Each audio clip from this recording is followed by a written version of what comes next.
this character I really wanted to model on something that was a sort of a worldly source of a figure that had become almost a deity-like persona.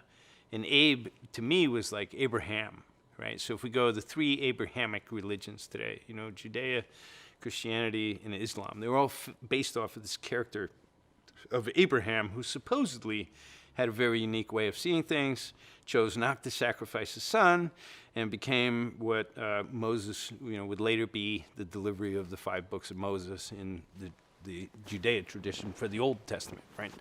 And so Abe was named after Abraham, the real Abraham, because he would become the beginning of a new thought, of a new sort of religion, for lack of a better word, a new movement for the world. If we look back in history and we go, well, we go back to the Canaanites and what was going on at that period of time, that really was a new message for the world. You know, the way, you know, in earlier times, we had a Buddha coming out of Asia that was doing that, you know.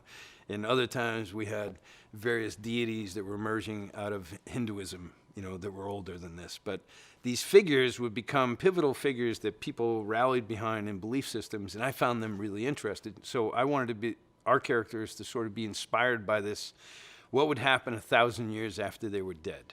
Would they be remembered? Would there be new types of religious symbols that would be based on those characters? And that's how I always thought about our characters, where this was the beginning of myths that would live on in their world, but we're going to catch their story of these people, of these individuals taking their journey. We're going to be there as they began something that would later become a global religion, you know.